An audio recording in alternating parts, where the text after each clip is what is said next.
Hi, welcome back to Dutchvlog. Thanks for clicking all your way to Amsterdam again. I'm at the Central Station in the middle of Amsterdam. Precisely a year ago I published Dutchvlog Goes to Drenthe, in which I complained bitterly about the terrible mess and chaos in this area. So I thought it'd be interesting to come back and see how much progress has been made in the last year. Well, they're still digging the subway from the north to the south of Amsterdam, so that's still a depressing chaos. Central Station itself seems to have got worse instead of better.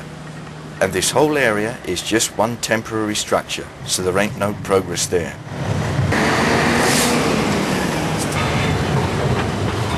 And they're building all sorts of big modern stuff over there and over there.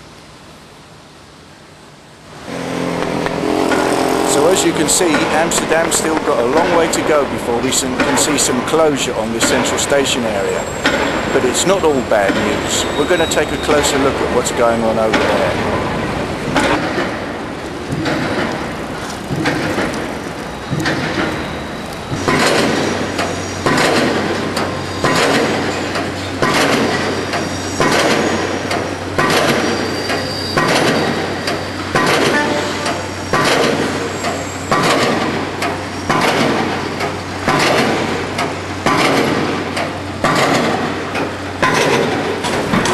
As you can see, there's plenty of building activity still going on here.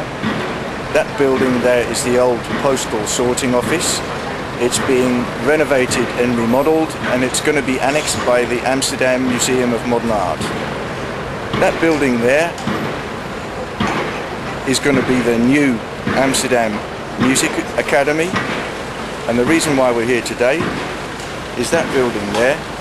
That's the new Central Library of Amsterdam, Amsterdam Central Library, OBA in short. We're going to have a look inside. You coming?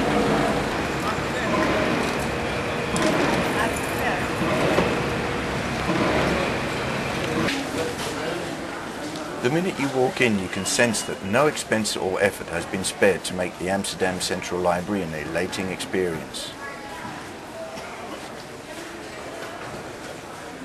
You can browse masses of books, CDs, DVDs, sheet music and much more. So when you're in Amsterdam, be sure to check it out. The collection, reading areas and lounges have been neatly organised around the central escalators, which take you up and down the belly of the building.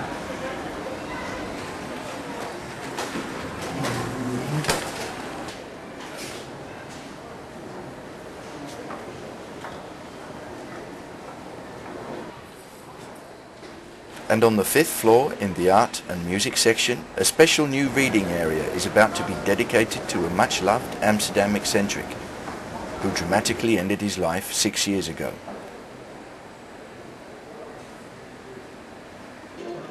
Herman Brood. Musician, artist and poet, amongst other things.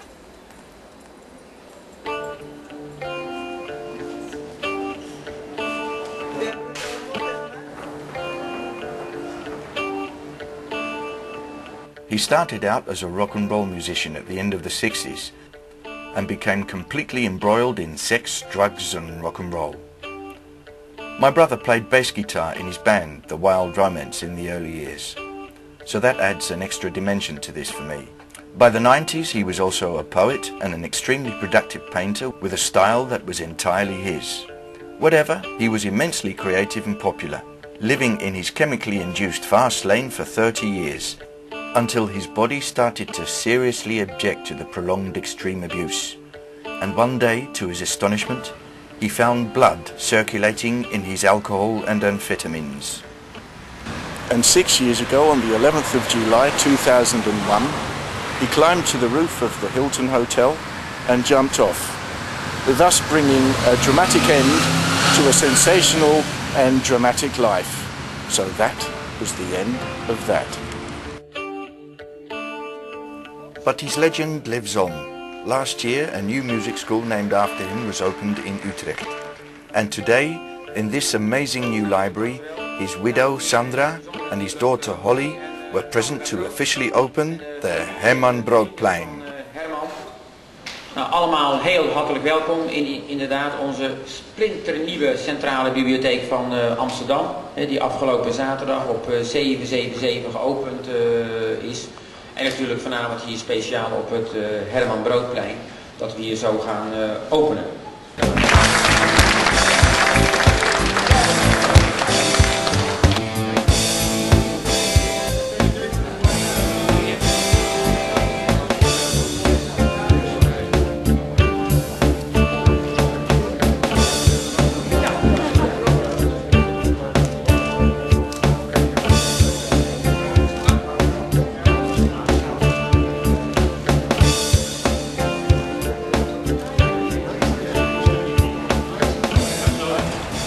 I'm glad to see that a figure that brought so much colour, both figuratively and literally, to Amsterdam has had a place like this dedicated to him. And it's also nice to see that the City of Amsterdam is starting to bear fruits after all this chaos and mess. So you never know, it may be worth the wait. Okay, that was it for now. I'm going to catch you next time.